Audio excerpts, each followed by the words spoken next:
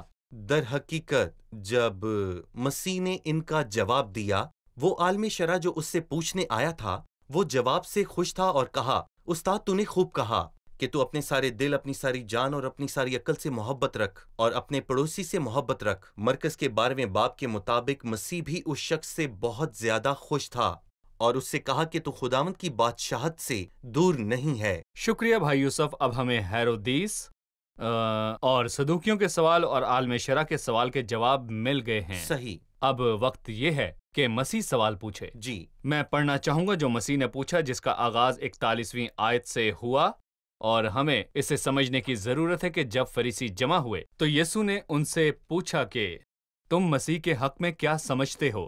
وہ کس کا بیٹا ہے؟ انہوں نے اس سے کہا، داؤد کا۔ اس نے ان سے کہا، پس داؤد روح کی ہدایت سے کیوں کر اسے خداوند کہتا ہے کہ خداوند نے میرے خداوند سے کہا کہ میری دہنی طرف بیٹھ جب تک میں تیرے دشمنوں کو تیرے پاؤں کے نیچے نہ کر دوں؟ پس جب داؤد اس کو خداوند کہتا ہے تو وہ اس کا بیٹا کیوں کر ٹھہرا؟ اور کوئی اس کے جواب میں ایک حرف نہ کہہ سکا، اور نہ اس دن سے پھر کسی نے اس سے سوال کرنے کی جرت کی۔ فریسیوں کی طرف سے ایک کھلا سوال اور اس کے لیے جواب کا ذکر نہیں کیا گیا۔ تم مسیح کے حق میں کیا سمجھتے ہو؟ ہمیں اس کے بارے میں بتائیے۔ انہوں نے مسیح سے 3 سوالات کیے، لیکن مسیح نے ان سے سوالوں کا سوال پوچھا۔ میں مجموعی طور پر ان ابواب کے بارے میں ایک خیال پیش کرنا چاہوں گا۔ ہم 3 بڑی تمثیلیں پڑھ رہے ہیں جو مسیح نے کہیں، جو مسیح نے ان تمام سوالات کے بعد کہیں تھیں۔ 23ویں باب میں ہم افسوس کے واعظ کے بارے میں پڑھیں گے جنہیں 3 حصوں میں تقسیم کیا گیا تھا، اور پھر ہم زیتون کے پہاڑ پر کیے گئے واعظ کے بارے میں پڑھیں گے، اسے بھی 3 حصوں میں تقسیم کیا گیا۔ جب ہم وہاں تک پہنچیں گے تو ہم پڑھیں گے، اور میں یہاں اسے سوالوں کا سوال کہہ سکتا ہوں، اور انہوں نے یہاں پر نظریاتی اور پھر مذہبی سوالوں کی پرواہ نہ کی، بس انہوں نے اس سے سوال پوچھے۔ لیکن میں آپ سے انتہائی اہم سوال پوچھوں گا جس پر آپ کی خوشی کا دار و مدار ہے، کیونکہ مسیح نے یوحنا میں کہا کہ تم اپنے گناہوں میں مرو گے اور اگر تم ایمان نہ لاؤ گے۔ اس لیے اس نے کہا کہ تم مسیح کے حق میں کیا سمجھتے ہو کہ وہ کس کا بیٹا ہے؟ انہوں نے اس سے کہا کہ داؤد کا، اور یہ صحیح جواب ہے، لیکن مکمل نہیں ہے، کیونکہ جب مسیح نے ان سے پوچھا، اور یہ مسیح کے بارے میں ایک بڑا سبق ہے، اور اس نے جواب دیا، لکھا ہے جیسے شیطان کو جواب دیتے ہوئے کہا، یہ بھی لکھا ہے، زیادہ تر بدعت کہتی ہے، اور یہ بھی لکھا ہے کہ چھوڑو، جیسے کہ یہوہ وٹنس والے جب ایک آیت کو لیتے ہیں جو یہ کہتی ہے مسیح انسان ہے، میرے جیسے شخص نے جو حق بات سنی تمہیں سنائی وہ خدا ہے، کیا وہ انسان بھی ہے؟ بے شمار ایسی آیات ہیں جو اس بات کی تصدیق کرتی ہیں کہ مسیح جسم میں مجسم ہوا، اس لیے مسیح کا جواب ہمیں بہت کچھ سکھاتا ہے کہ یہ بھی لکھا ہے۔ پس مسیح کا سوال، تم مسیح کے حق میں کیا سمجھتے ہو وہ کس کا بیٹا ہے؟ انہوں نے اسے کہا، داؤد کا۔ پھر اس نے کہا، داؤد روح کی ہدایت سے کیوں کر اسے خداوند کہتا ہے کہ خداوند نے میرے خداوند سے کہا کہ میری دہنی طرف بیٹھ جب تک میں تیرے دشمنوں کو تیرے پاؤں کے نیچے نہ کر دوں؟ پس جب داؤد اس کو خداوند کہتا ہے تو وہ اس کا بیٹا کیوں کر ٹھہرا؟ فرض کریں ہم اپنے ناظرین کے لیے یہ سوال پوچھتے ہیں کہ ایک ہی وقت میں وہ خداوند اور داؤد کا بیٹا کیسے ہو سکتا ہے؟ اور متی 22ویں باب میں جو سوال ہم پڑھتے ہیں اس کا جواب ہمیں مکاشفہ کے 22ویں باب میں ملتا ہے۔ مکاشفہ 22 کیا کہتا ہے؟ مکاشفہ 22 کہتا ہے کہ میں داؤد کی اصل و نسل ہوں۔ وہ داؤد کی اصل کیسے ہو سکتی ہے؟ مطلب کہ جس نے داؤد کو بنایا وہ داؤد کی نسل ہو، جیسا کہ ہم پڑھتے ہیں کہ جو جسم کے اعتبار سے تو داؤد کی نسل سے پیدا ہوا، لیکن پاکیزگی کے اعتبار سے مردوں میں سے جی اٹھنے کے سبب سے قدرت کے ساتھ خدا کا بیٹا ٹھہرا، اور وہ 2 فطرتوں کا مالک تھا۔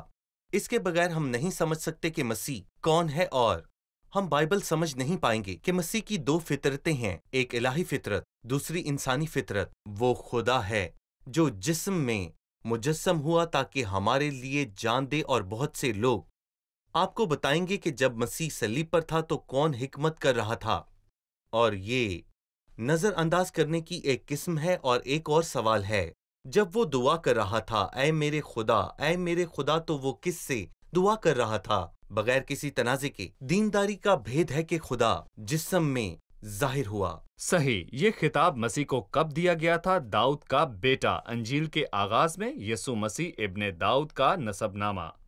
لیکن میں چاہوں گا کہ آپ ہمارے لیے ابن داؤد، ابن ابراہم، ابن آدم اور ابن خدا کے درمیان موازنہ پیش کریں۔ آپ اس بارے میں کیا کہیں گے؟ اس کے 4 نام ہیں اور ہمارے پاس 4 اناجیل ہیں جو ہم سے ان 4 ناموں کے بارے میں بات کرتی ہیں۔ ابن داؤد قوم کے ساتھ اس کا رشتہ یہودی لوگ، مسیح ابن داؤد ہے اور یہ متی کی انجیل کا مضمون ہے۔ اور ابن ابراہم، زمین کی تمام قوموں کے ساتھ اس کا رشتہ جہاں وہ اس کے لیے برکت لاتا ہے، اور زمین کے سب قبیلے تیرے وسیلے سے برکت پائیں گے۔ پس ابن ابراہم زمین کے تمام قبیلوں کے لیے برکت کا سبب بنیں گے اور یہ مرکز کی انجیل ہے۔ اور ابن آدم تمام انسانیت کے ساتھ اس کا تعلق ہے، اور یہ لوکا کی انجیل ہے جو ہم سے مسیح کے بارے میں بات کرتی ہے، ابن خدا۔ اور یہ ہم یوحنا کی انجیل میں دیکھتے ہیں کہ مسیح کا الہی تعلق وہ بیٹا ہے۔ شکریہ بھائی یوسف، ہمارے پروگرام کا وقت ختم ہوا چاہتا ہے۔ اب ہم مہمانوں سے رائے جانیں گے۔ آج کے پروگرام سے آپ نے کیا سیکھا؟ جب میں مسیح کے پاس اپنے گناہوں اور برائی کے ساتھ آتی ہوں تو خدا اپنے فضل میں جیسا میں ہوں مجھے قبول کرتا ہے۔ ہم جی اٹھنے کی تعلیم میں دیکھ چکے ہیں کہ اس نے فعل کے زمانے پر انحصار کیا، اور یہ چیز زبانی الہام کی تصدیق کرتی ہے، نہ کہ میں تھا بلکہ میں ابراہم، اسحاق اور یعقوب کا خدا ہوں۔ مسیح نے صدوقیوں سے کہا تم گمراہ ہو اس لیے کہ نہ کتاب مقدس کو جانتے ہو نہ خدا کی قدرت کو۔ میں ہمیشہ محسوس کرتا ہوں یہ ایک عوامی بلاوا ہے کہ ہمیں خدا کے کلام کا مطالعہ کرنے کی ضرورت ہے تاکہ جو کوئی ہمارے کلام کے بارے میں پوچھے ہم اسے بتانے والے ہوں۔ بہت شکریہ، خدا آپ کو برکت دے۔ بھائی یوسف، آپ خدا کا آپ بھی کو برکت شکریہ۔ دے۔ عزیز ناظرین، ابدیت کی تصویر صدوقیوں کے ذہنوں میں دھندلا گئی تھی اور اسی وجہ سے زندگی کی حالت بھی دھندلا گئی تھی۔ لہٰذا کسی بھی شخص کے لیے ابدیت کی تصویر میں بگاڑ سے ابدیت کی روشنی میں زندگی گزارنا لازمی طور پر متاثر ہوگا۔ وہ لوگ جو یہ سمجھتے ہیں کہ ابدیت صرف جسمانی اور جنسی اطمینان کے بارے میں ہے تو یہ شاید لازمی طور پر انہیں موجودہ زمانے میں زندگی گزارنے کی راہ پر گامزن کر دے گی۔ پس آپ ابدیت کو کیسے دیکھتے ہیں؟ یہی طے کرنا ہے کہ آپ زندگی کیسے گزارتے ہیں۔ لیکن ہم پوری طرح جانتے ہیں کہ ابدیت خدا کی حضوری میں ہے اور یہ سب اس کی حضوری میں آنے سے ملتا ہے، اور جب ہم اس کی حضوری میں آتے ہیں تو ہر جگہ پاکیزگی ہوتی ہے، کیونکہ وہاں جسمانی لذتوں کا وقت نہیں ہوگا، کیونکہ جسم جلالی جسموں میں تبدیل ہو جائیں گے۔ ابدیت میں صرف ایک چیز ہمارے ذہن میں ہوگی اور وہ یہ ہے کہ اس واحد پاک ذات کی حضوری۔ پوری ابدیت میں جسمانی اور جنسی لذتوں کے اطمینان کی کوئی گنجائش نہیں ہے، اور اس لیے ہمیں مستقبل کے بارے میں اچھی طرح سوچنا ہوگا۔ اگر ہم کلام کی طرف دھیان دیں، مسیح نے کہا تم گمراہ ہو اس لیے کہ نہ کتاب مقدس کو جانتے ہو، وہ جو ہمیں پاک خدا کی ابدیت کی فطرت کی وضاحت کرتے ہیں۔ یہ کلام ہے، خدا کی کتاب بائبل ہمیں بتاتی ہے کہ خداوند خود میں کون ہے، خدا اپنی صفات میں کون ہے۔ خدا ہمارا واحد خدا ہے جو پاک ہے اور وہ پاک چیزوں کو پسند کرتا ہے۔ اور کس قسم کی حضوری ہے جو خدا پاک کے مطابق ہے، اور وہ لوگ جو ہمیشہ خداوند کی حضوری میں رہیں گے وہ لوگ پاک، راست باز اور ایماندار لوگ ہوں گے۔ لہٰذا ہمیں پاک اور ایماندار بننا ہے اور اسے قبول کرنا ہے۔ اگلے پروگرام میں آپ سے پھر ملاقات ہوگی۔ خدا آپ سب کو برکت دے۔